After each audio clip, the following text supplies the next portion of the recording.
बेटा आज हम लोग क्लास 8 उसका चैप्टर 8 क्लास 8 है और चैप्टर भी 8 है। उसका नाम है algebraic expression and identities, Hindi में बीजीय व्यंजक एवं सर्व समीकाएँ बोलते हैं। हम ज़्यादा समय ना गवाकर डायरेक्ट आपको बताते हैं कि एल्जेब्रिक एक्सप्रेशन होता क्या है, एल्जेब्रिक एक्सप्रेशन क्या है, यानी कि बीजीय व्यंजक क्या है। एल्जेब्राइक एक्सप्रेशन जिसको हिंदी में बीजीय व्यंजक बोलते हैं, तो इसकी डेफिनेशन बताती है a combinations of constants and variables connected by the signs of fundamental operations of addition, subtraction, multiplication and division is called an algebraic expression. बीजीय व्यंजक को क्या बता रखा है, एक combination of constant and variables. तो यहाँ पर जो ग्रुप होगा, जो कॉम्बिनेशन होगा, जो समूह होता है, कॉम्बिनेशन मतलब है समूह, ग्रुप, वो कांस्टेंट और वेरिएबल्स का है। किस किस का ग्रुप मिलेगा आप लोगों को, कांस्टेंट और वेरिएबल का, जो कि जुड़े होंगे, कनेक्टेड मतलब जुड़े होंगे bye the signs of fundamental operation. कौन कौन से साइन के द्वारा, फंडामेंटल ऑपरेशन, जो बेसिक्स ऑपरेशंस होते हैं, मतलब आपको एडिशन प्लस का साइन मिलेगा वहाँ पर, हो सकता है सब्ट्रैक्शन माइनस का साइन मिले, मल्टीप्लिकेशन मल्टीप्लाई का एंड डिवीजन का, तो उसी को हम क्या बोलते हैं, एल्जेब्राइक एक्सप्रेशन, बीजीय व्यंजक बोलते हैं। तो बीजीय व्यंजक के अंदर हमें क्या क्या चीज़ें चाहिए, प्लस माइनस मल्टीप्लाई और डिवीजन का साइन होता है, और वहाँ पर कांस्टेंट और वेरिएबल, ये चीज़ें हम लोगों को चाहिए होती है। अब प्रॉब्लम ये है बच्चों, आपको ये नहीं पता होगा शायद कांस्टेंट्स क्या है, वेरिएबल्स क्या है, तो उसके लिए मैं आपको बताता हूँ वेरिएबल क्या होता है और कांस्टेंट क्या होता है। तो यहाँ पर आप सबसे पहले कांस्टेंट देखिए, कांस्टेंट क्या है, a symbol having a fixed numerical value is called constant. तो कांस्टेंट को हम हिंदी में बोलते हैं अचर। क्या बोलते हैं कांस्टेंट को हम हिंदी में, अचर।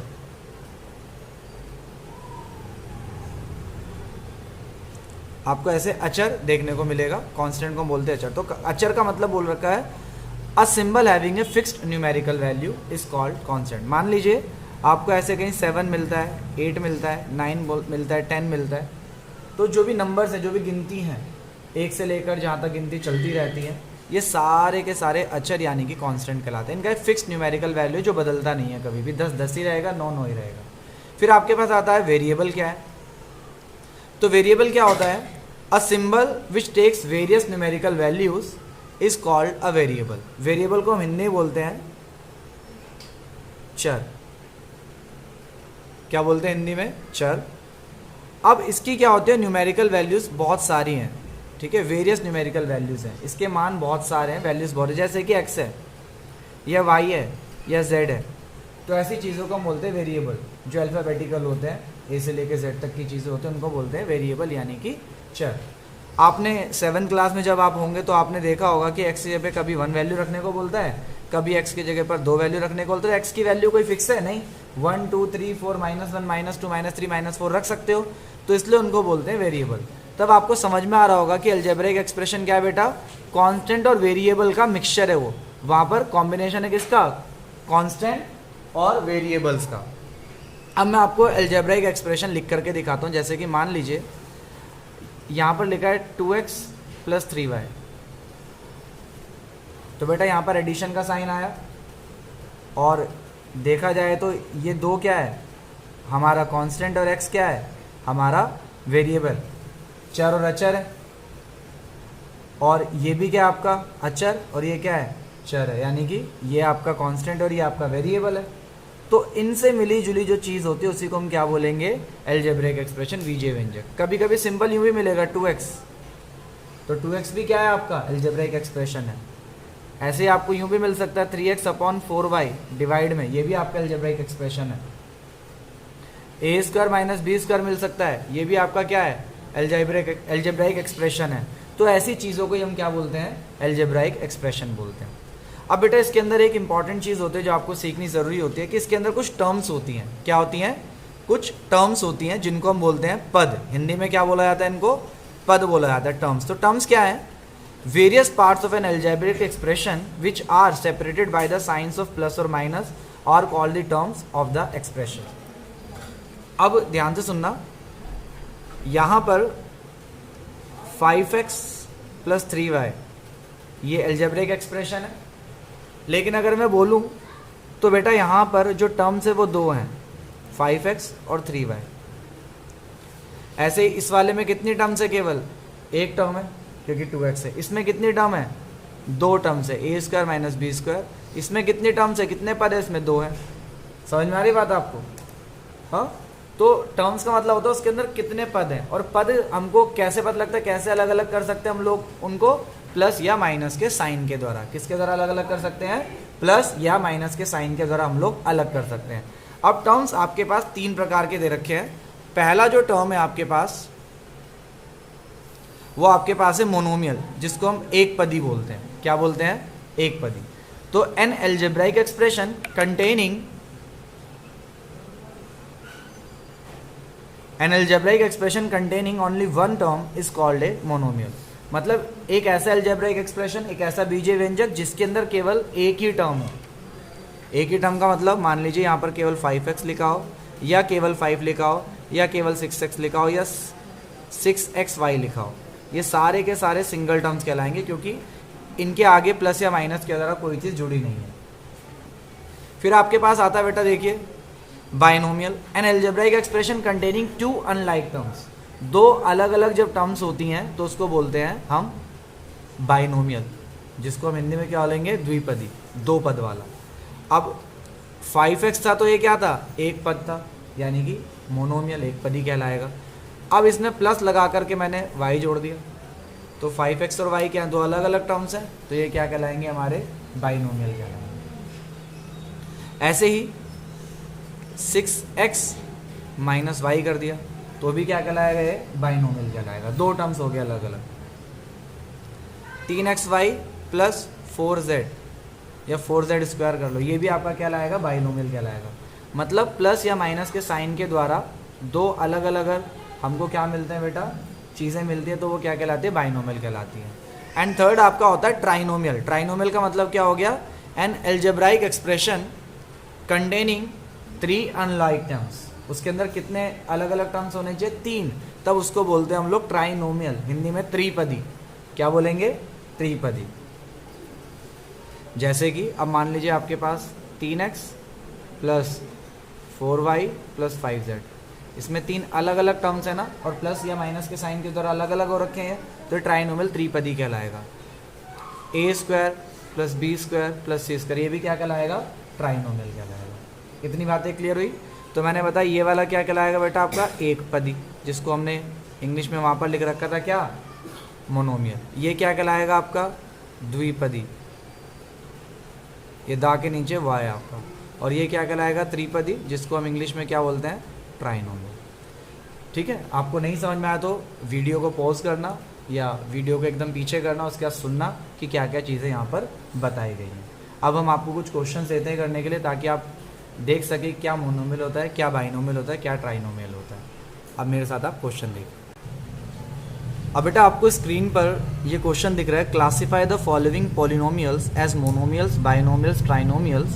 तो आपको बताना है कि इनमें से कौन सा जो बहुपद है वो मोनोमियल यानी कि एक पदी है, कौन बाइनोमियल द्विपदी है, और कौन सा ट्राइनोमियल है। क्लासिफाई का मतलब था वर्गीकृत करना, अलग अलग भागों में बांटना। ये वाला जो पोर्शन है, ये वाला लेफ्ट साइड वाला, वो मैं सॉल्व करके दिखाऊंगा, और राइट साइड वाला जो पोर्शन है वो आप लोग मुझे कर करके दिखाएंगे। आप कमेंट सेक्शन में मुझे लिख करके दिखा सकते हैं। तो कैसे करना है, सबसे पहले आप लोग क्या कीजिए, यहाँ पर मोनोमियल लिख लीजिए।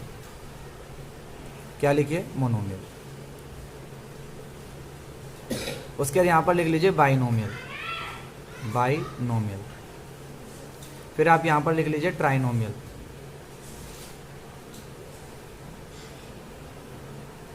फिर यहाँ पर लिख लीजिए do not fit in any category. But एक बात और भूल गए, यहाँ पर एक और चीज़ लिखी है, which polynomials do not fit in any category.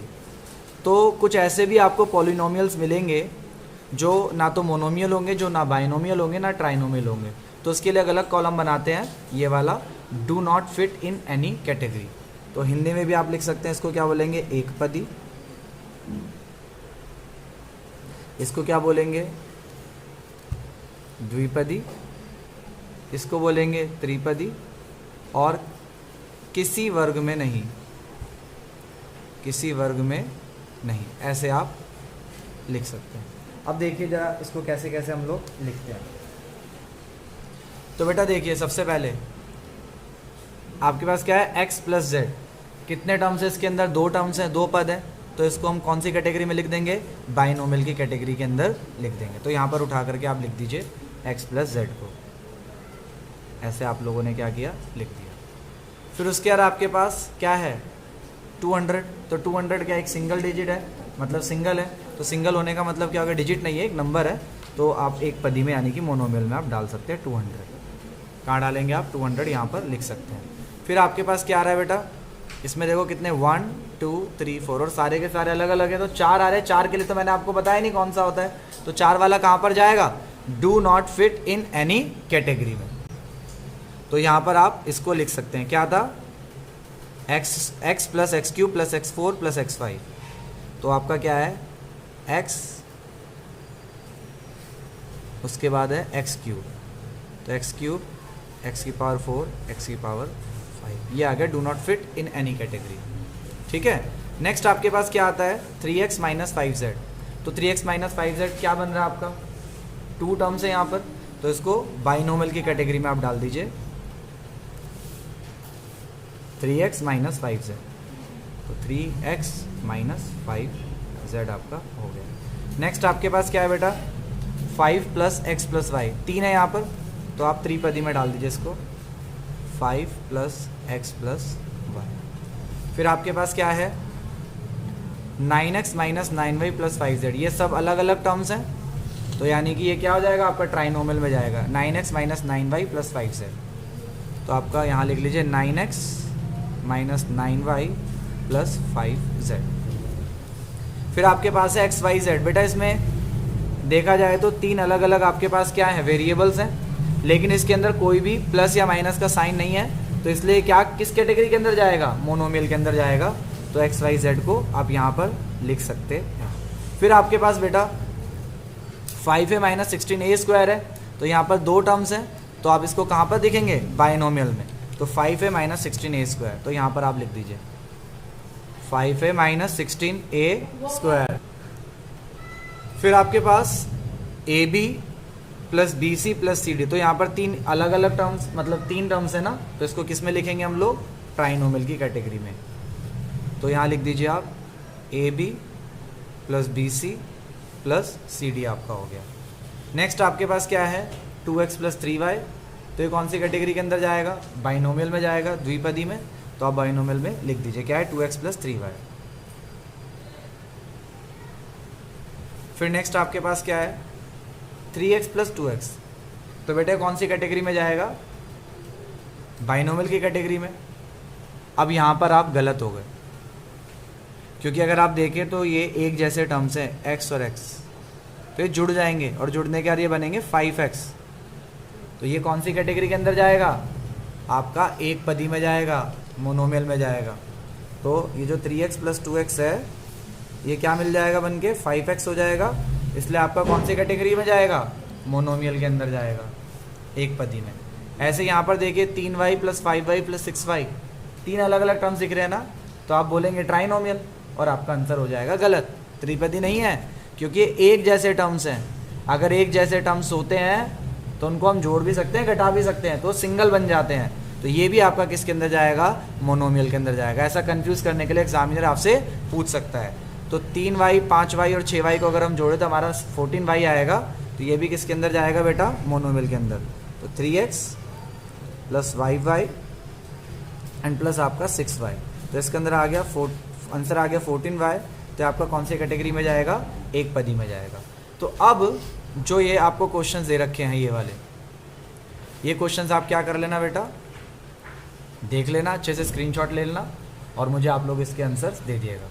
अब उसके बाद हम लोग जो एक्सरसाइज आपका है और आगे 8.1 है शायद, तो 8.1 को हम लोग क्या करेंगे, उसका इंट्रोडक्शन आपको देंगे, फिर उसके सोल्यूशंस हम लोग करेंगे। तब तक के लिए बाय। आप लोग ये क्वेश्चंस मुझे सॉल्व करके प्रॉपरली दिखा दीजिएगा।